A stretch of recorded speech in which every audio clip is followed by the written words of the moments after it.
Hola Tucson, I'm back. As if I could possibly stay away from the best 23 miles of Mexican food.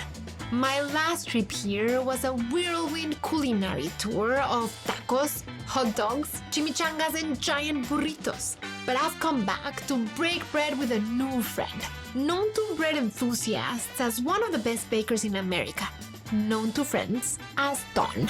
Oh, I love these. Isn't it fun? These fresh baked experiences, well, it's like Heaven. and I need to know everything about the secrets to Don's success. So using Tucson as my gateway, I'm heading south across la frontera to Sonora, Mexico, where miles and miles of wheat fields blanket lush valleys, the source of Don's treasured grains. In my kitchen, So pretty. recipes inspired by my cross-border journey into wheat worship. Oh, it smells so good. An irresistible chile relleno stuffed with picadillo, topped with a rich chile colorado sauce, wrapped in these soft and chubby tortillas gorditas de harina. Mmm. Mmm. Dame tu chocolate, dame café caliente, dame tu corazón.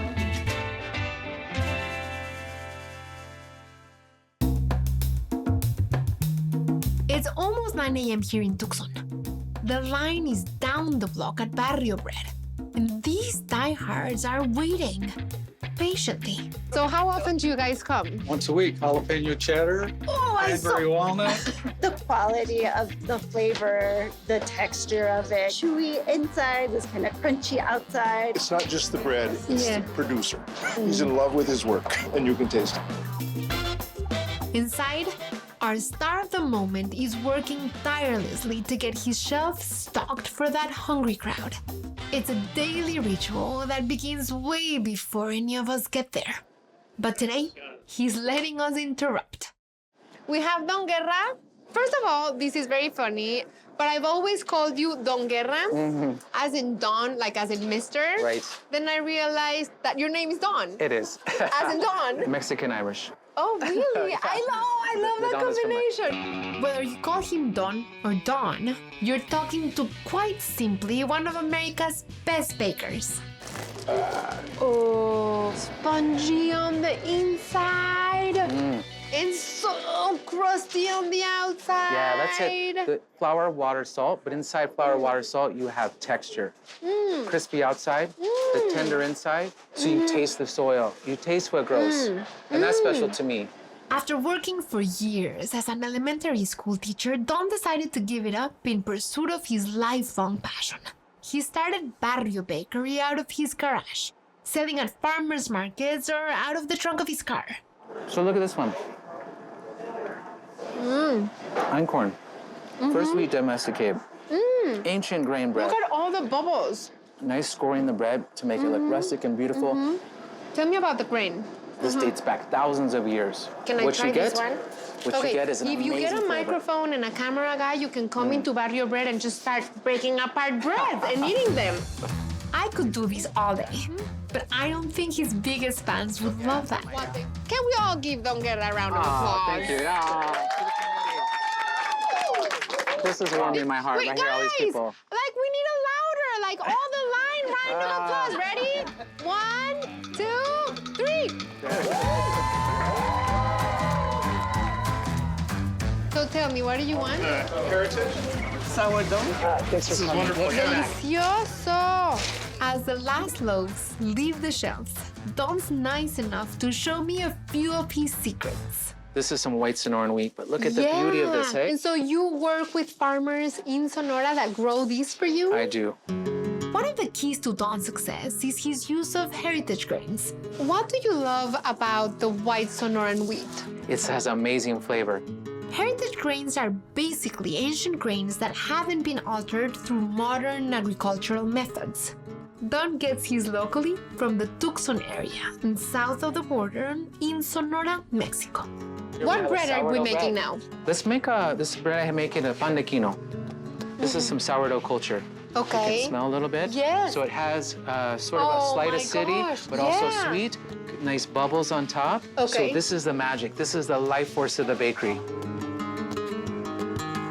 Get in Ay, there, qué rico. right? Yeah, doesn't it feel so Ay, good on the hands? This is so See? delicious. We're gonna add now 700 grams of the white Sonoran wheat. It's like a kid in the mud, right? I know. It's the this best is texture super ever. fun.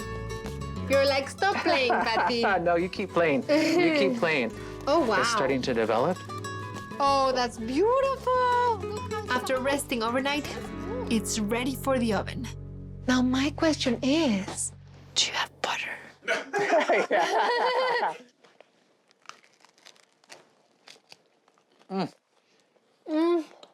Most simple of foods.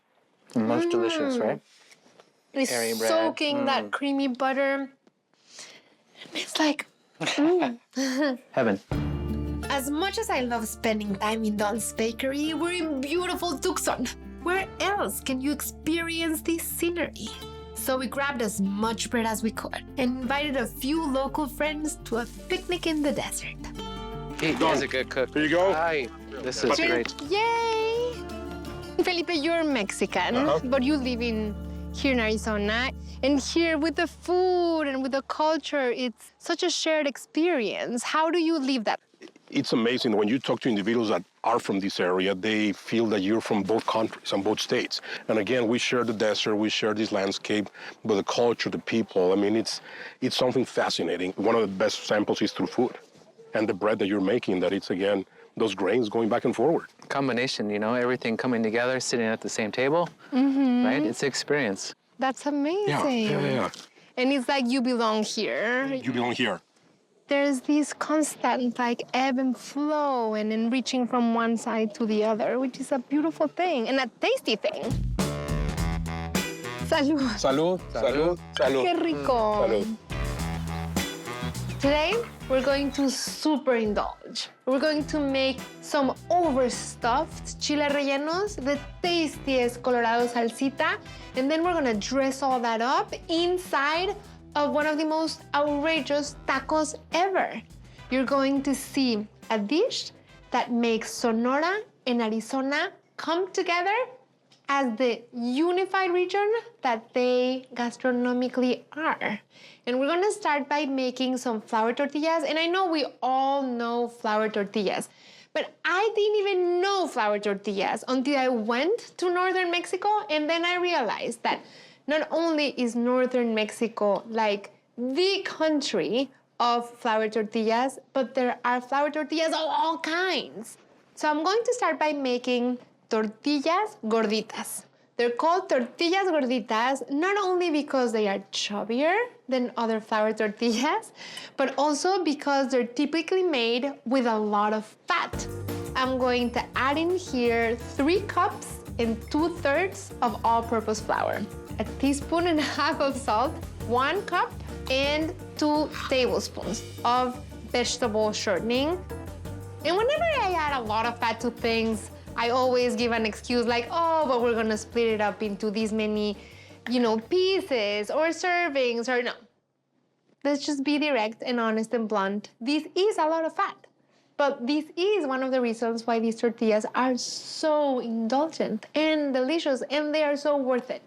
I'm gonna start breaking the vegetable shortening into the salted flour, and we're now fully interacting with one of the products that Sonorans are the most proud about, which is their wheat and their wheat flour. The wheat in Sonora is truly extraordinary. So I'm adding what would be a full can of evaporated milk, and I'm gonna start adding it little by little. This makes these tortillas be sweeter and creamier. And I mean, truly, these tortillas end up being like flattened biscuits. All flour tortillas are made with flour, a liquid, and fat. But not all flour tortillas are the same because not only do the ratios change, but also which fat and which liquid. Some are made with beef lard, some with pork lard, some with butter, and some with vegetable shortening. And you can see how the dough springs back when I push it down. So this is what I'm looking for. So I'm gonna let it rest for about 20 to 30 minutes, and I'm gonna make myself stop, because if I don't cover this bowl, I'm just going to keep on doing this because this is so satisfying.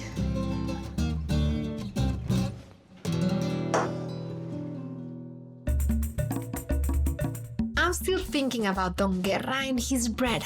Tucson is so lucky to have him. One of the secrets to his success is his use of Sonoran wheat. I wanted to see for myself what makes the wheat of Sonora, Mexico, so special. Mm-hmm. Lista. My curiosity led my crew and I south of the border, just outside of Ciudad Obregón, where miles and miles of farms supply Mexico and the US with the same wheat that Don uses in his breads. In Sonora, wheat is big business, and this is the epicenter. How important is wheat to Sonora? Sonora is the grain city in the whole country. This is the main Provider of wheat? provider of wheat. My new friend Pelin and Carlos, who has been farming these fields for decades, were proud to show me their crop. We have two kinds of wheat, the durum and the soft. This is for bread. And the durum, it can work for pasta. This soft, white Sonoran wheat grown in fields like the one I'm standing in has become beloved by bakers like Don Guerra for its unique, sweet, almost nutty flavor. Entonces aquí están los granos de trigo. Sí, cada barbita va a dar a un grano. Each one of these hairs is going to give a wheat grain. Yeah. It's raining. Yeah, It's raining. So I know the wheat must be so happy because Sonora doesn't have that much rain. Yeah, that much rain. This year, I came to visit and it's raining, so I'm gonna come visit often. This white Sonoran wheat has truly shaped the culinary landscape here in northern Mexico. ¿Podremos platicar con Lupita? Pásele adelante. Sí. This is Pelin's favorite tortilleria. It's busy every day, making thousands of tortillas.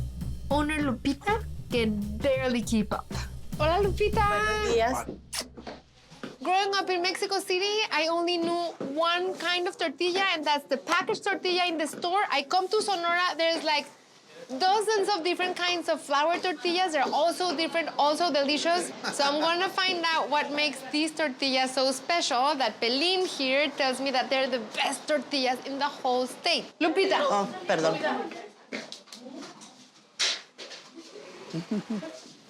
Beatriz has been cooking with Lupita for 20 years since she opened.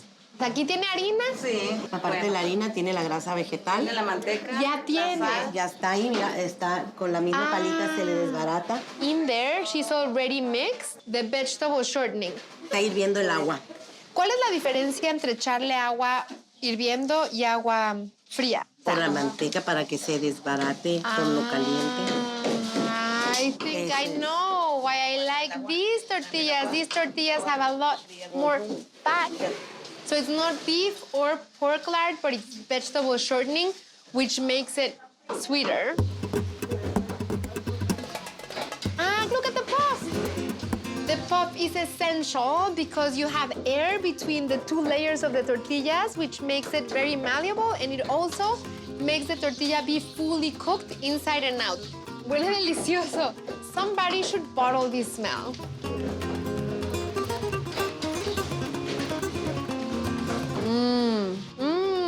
I can feel like layers in the tortilla. So soft and suave and sweet, and with that little bit of the rustic on the edges. But then the chorizo feeling. ¡Ay, tú! ¿Cómo te llamas? ¿Te llamas Sofía? ¿Y qué es ella de ti?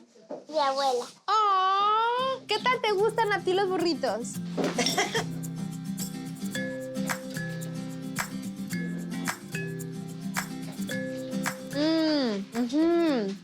For Mexicans, a tortilla and beans wrapped together is an entire meal, but when it's this flour tortilla and these beans and this chorizo, I mean, it's a feast.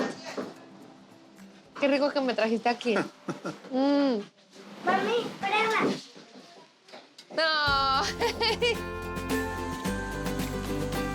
have the dough resting to make those really chubby flour tortillas.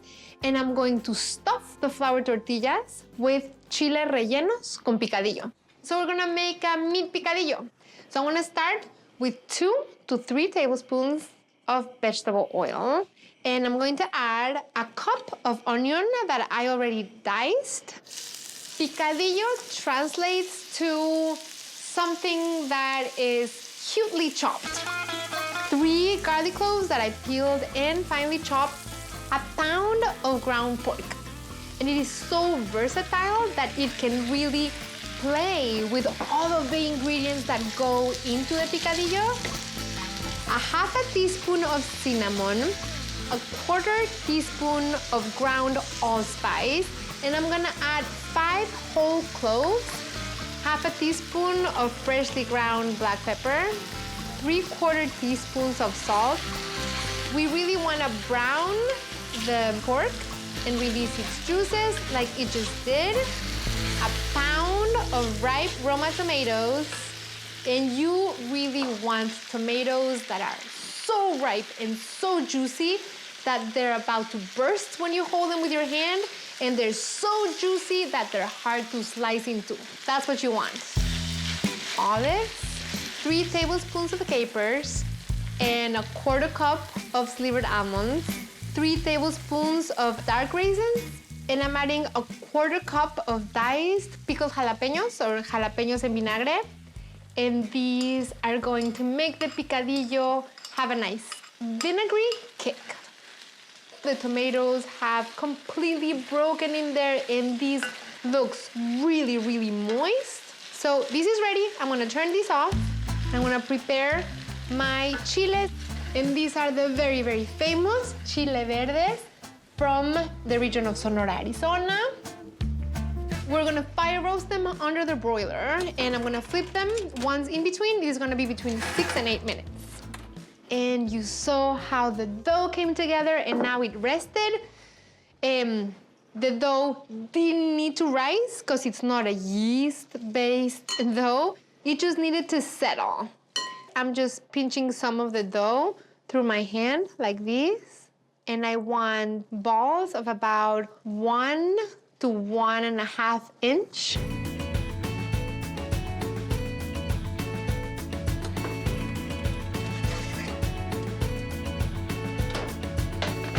I'm gonna flip them, but you see how they're charring? Another 4 minutes or so. We have the balls that I tried to make even. Then people in Sonora rub them with even more fat, like I'm doing right now. You guys, this is really fun. Like, just rub fat in your hands. We're going to cover them with flour. And we're doing this so that the balls don't stick one with another as they rest. So these are perfect. I'm gonna stick them in a bag so that they will go in a steam bath. And then they're gonna be so easy to peel. And you have to put them in the bag while they're really hot so that you get more steam. And these are gigantic Anaheims, which is perfect. I'm just gonna let these sit for another 20 minutes or 30 minutes. And this is very important for the dough to settle, to make really soft, chubby flour tortillas. We're doing all of these because we're making chile rellenos for chile rellenos tacos. And if you have a taco, you need a salsita. So I'm gonna make a salsa roja, but with chile colorado. And this is ridiculously easy, but this salsa is so good, you're gonna wanna make it, bottle it, and sell it. I have a pound of tomatoes that I already cooked in this pot covered with water with 2 Colorado chiles and 2 garlic cloves, and cooked until the tomatoes were really mushy, falling apart, along with the 2 garlic cloves, the 2 chile colorados, and you know your chile colorados because they look like the guajillos. Here we have a guajillo, which you know by now, and here we have a colorado, which has a little bit of a darker color. It's just the guajillo is just as tasty, as pleasant, and as boldly flavored as the Colorado, or also known as the New Mexico, but the Guajillo tends to be spicier. I'm going to add a teaspoon of salt, like a half a teaspoon of freshly ground black pepper, and I'm going to add a piece of white onion. And then we're gonna puree this until completely smooth. And I'm heating my pan over medium to medium-high heat, and I'm adding a tablespoon or two of oil.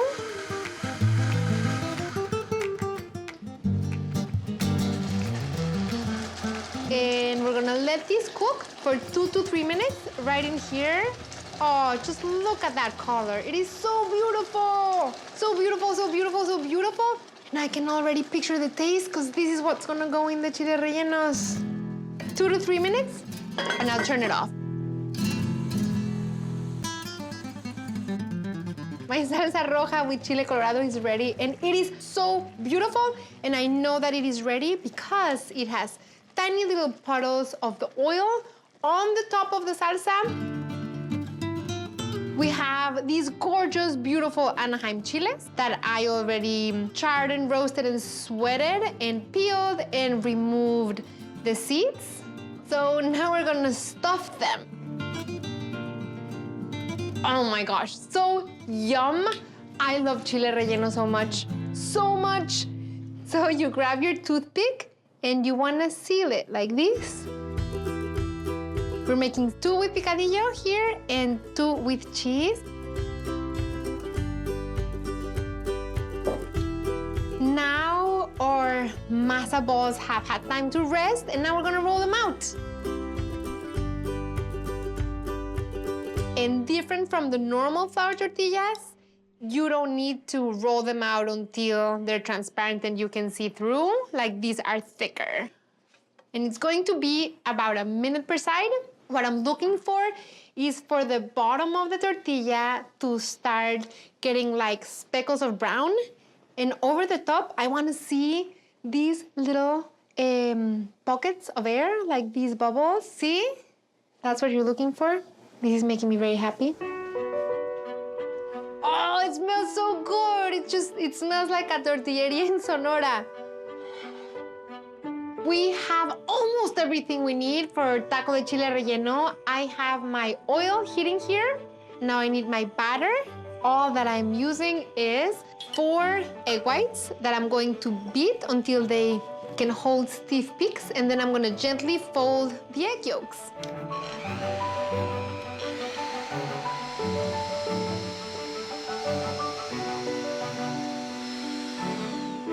Add a little bit of salt. Once you add the egg yolks, you wanna have your speed really low because you just wanna mix. You don't wanna lose all that volume.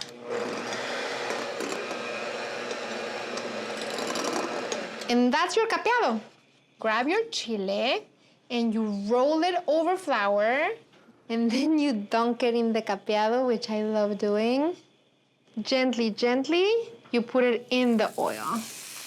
Oh, so pretty, so pretty.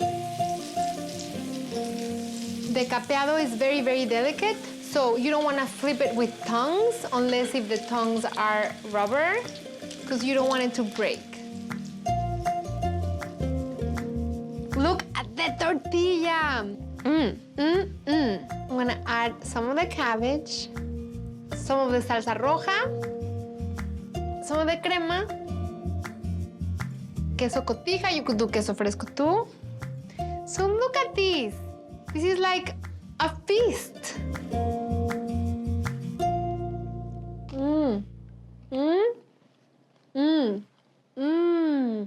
This is ridiculous. It's like you're eating the entire gastronomy of Sonora, Arizona in here. You have the wheat flour tortilla that they're so proud about. They're so proud about their wheat, their meat. It is a taco that really packs all of my experiences from the Tucson, Sonora adventure into one.